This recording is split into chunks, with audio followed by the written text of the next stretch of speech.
They said she was cursed for having a child alone. She said she would prove them all wrong. Her own mother turned her away at the door. That night, she had nowhere to go, but she had a reason to survive. Alone in an unfamiliar city, she gave birth on a borrowed mat, with nothing but her own 2 hands to protect him. She named him Tobi. God is good. Even when life had given her every reason to believe otherwise. She sold oranges by day, washed strangers' clothes by night. Every coin she earned had one purpose: his future. Years passed. Little Tobi grew up watching his mother's hands that never stopped working for his sake. On his first day of school, Folake sold her only pair of earrings, just so her son could carry a bag. Mama, do I have a father? The question she always feared finally came. On an ordinary afternoon, Tobi, I must tell you the truth. Your father wanted nothing to do with us, and my own family has cast out for it. He told her that it was okay. You're the best parent, Idik. You're the best parent I could ever have. At school, Tobi never had the best books or the newest shoes, but he always had the best grades in his class. Every coin Folake saved went into one small tin box, a box she guarded like treasure for his future. Years later, a teenage Tobi studied by candlelight, determined to win the scholarship that could change their lives forever. The day the scholarship letter arrived, Folake's hands trembled, not from fear this time, but from joy. Mama, I did it. Every sacrifice you made was never wasted. But no matter how high he rose, Tobi never forgot the woman who once had nothing, but gave him everything. Mama, there's someone I've been seeing, he said. Her name is Chioma. I think she might be the one. Folake said nothing at first. A quiet unease settled in her heart, one she couldn't yet explain. My son has suffered too much to marry wrongly. I need to see her heart, not just her face. Let me test her. I'll move into the mansion, not as your mother, but as her maid. How a person treats someone they think is powerless reveals exactly who they truly are. Reluctantly, Tobi agreed. He introduced Folake to the household staff. Under a new name, a new identity. Days later, Chioma arrived to move into the mansion, unaware that her future mother-in-law now stood among the staff. This is Nena, the new maid, Tobi said. Chioma barely glanced her way, already dismissing her as beneath notice. Nena, take these upstairs. The suitcase was far heavier than it looked. Even so, Folake lifted it without a single complaint. Not there. Put it where it belongs. Nothing Folake did seemed good enough. Folake quietly corrected her mistake, even though it had never really been a mistake at all. For Chioma, Nena was just another servant. For Folake, every insult was another glimpse into Chioma's true heart. The suitcase was far heavier than it looked. Even so, Folake lifted it without a single complaint. The next morning, Chioma found another way to remind Nena exactly where she believed she belonged. It wasn't the work that hurt Folake. It was the way Chioma spoke to her in front of everyone. Even the smallest task became another excuse to remind Folake of her place. Even the smallest task became another excuse to remind Folake of her place. Folake answered every harsh word the same way, with quiet dignity. Servants felt sorry for her, but no one dared challenge Chioma.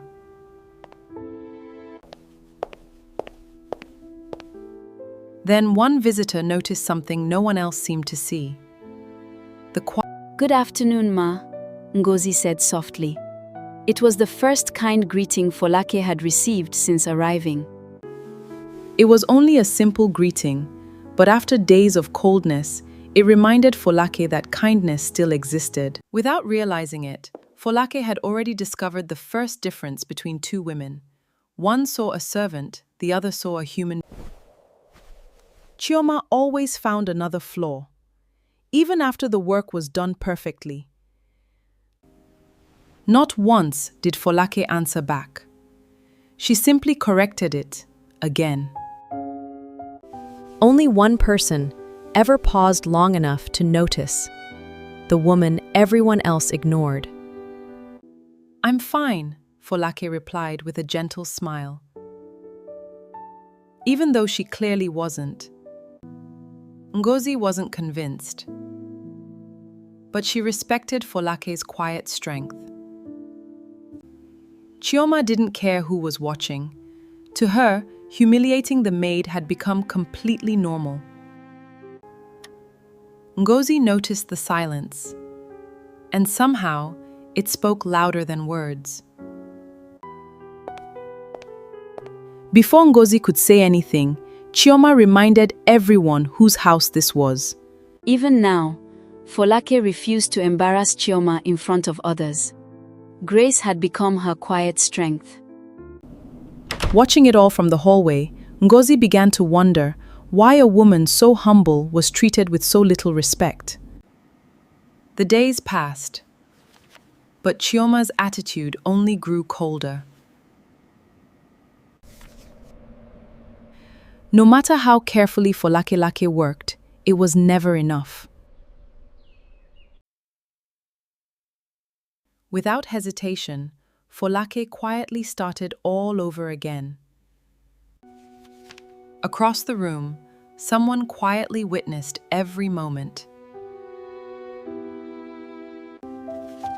For the first time, Ngozi began seeing more than just a maid.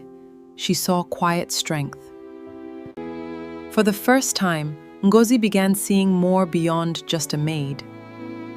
She saw quiet strength. That afternoon, Chioma found another way to remind everyone who was in charge. It looked ordinary, so Tobi kept walking without asking a single question. But someone else was paying much closer attention, and every small moment was adding up. When lunch was served, everyone had a place at the table, except Folake. Only after everyone finished did Folake clear the table. From the doorway, Ngozi quietly noticed something that everyone else overlooked. A few moments later, one small gesture changed the mood completely. For the first time in days, someone had remembered Folake too. The simple act of kindness didn't stay hidden for long. The next morning, Chioma made sure the distance between them became even clearer. Without hesitation, Folake quietly obeyed once again. Ngozi stood frozen, unable to ignore what she had just witnessed. From that day on, Ngozi quietly began paying attention to every little detail. The simple act of kindness didn't stay hidden for long. Without a single complaint, Folake lifted the impossible load. Someone quietly noticed just how heavy the burden really was. Halfway down the hallway, the weight became almost too much to carry. Before anyone else could react, a helping hand quietly reached out. Halfway down the hallway, the weight became almost too much to carry. Unfortunately, someone else witnessed that small act of kindness. She saw everything. The warmth disappeared the moment Chioma stepped closer. Before the moment could grow worse, Folake quietly stepped between them. She protected her. Watching her quiet courage, Ngozi made a decision she would never take back. That evening, Chioma found another way to test Folake's endurance. Piece by piece, Folake gathered everything without saying a word.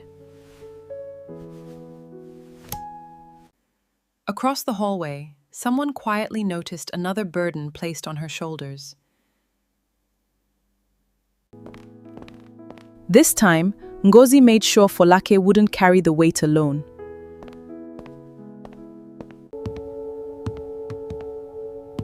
Just around the corner, another pair of eyes quietly caught the moment. For a brief moment, Tobi couldn't look away.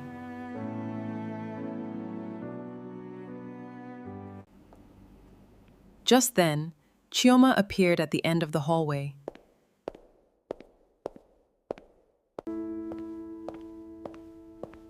The hallway fell silent as everyone continued in. Something about the moment stayed with Tobi. Meanwhile, Folake quietly returned to work. It was as if nothing had happened. The next morning, Tobi noticed something he had never paid attention to before. Every morning began the same way, long before anyone else woke up.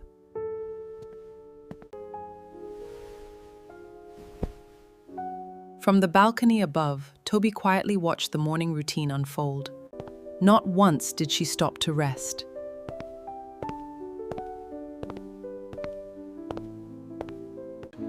For the first time, Tobi began asking himself a difficult question. A small framed photograph caught Tobi's attention for the very first time. Elsewhere in the mansion, Folake quietly dusted another forgotten memory. Folake's gentle smile quietly disappeared. From the hallway below, Tobi happened to look up at exactly the right moment. He saw her. For reasons he couldn't explain, Tobi couldn't stop thinking about her. A week later, Chioma's family hosted a grand engagement celebration at the mansion. While everyone celebrated, Folake quietly served each guest with the same gentle smile. Then Chioma noticed one tiny mistake, and her smile disappeared. Without caring who was watching, Chioma began humiliating her once again. "How dare you show your face here?" Every cruel word echoed through the silent hall as the guests watched in disbelief. Then Chioma shouted the words that changed everyone's lives forever. "Throw her out!" Then Chioma shouted the words that changed everyone's lives forever. "Throw her out! Throw her out!" Then Chioma shouted the words that changed everyone's lives forever. "Throw her out!" No one had ever seen Tobi speak to Chioma like that before. Slowly, Folake placed the serving tray down and took one step forward.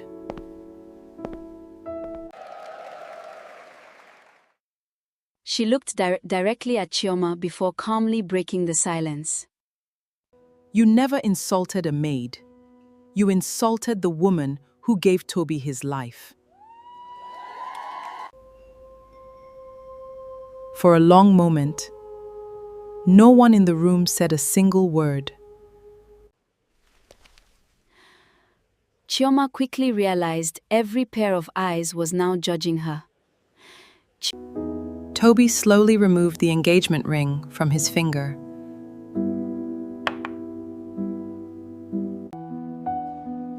Please, let me explain.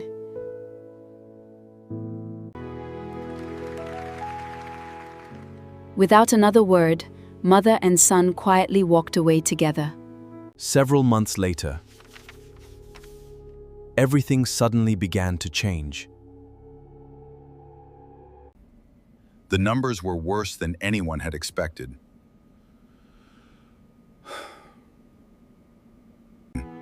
Within hours, every senior executive was called into an emergency meeting. Then came the call Tobi had feared the most.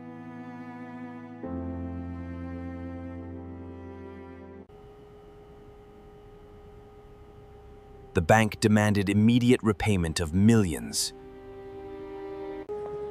By the next morning, the entire business world already knew.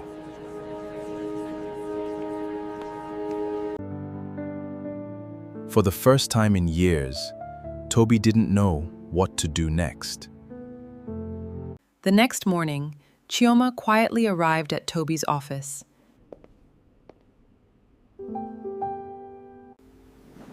For a moment, Tobi believed she had come to stand beside him. Instead, Chioma quietly placed the engagement ring on his desk. I wanted the man everyone admired, not the one everyone pities.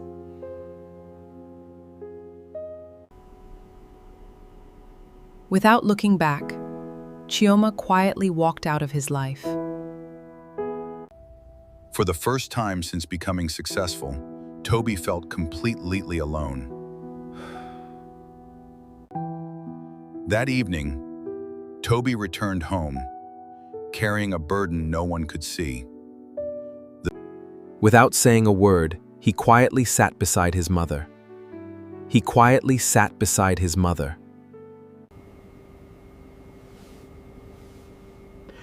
I lost everything, Mom. No, you only lost the people who never truly loved you. There was someone who stayed kind, even before anyone knew the truth. Her name is Ngozi, his mother said. She saw people, not their money.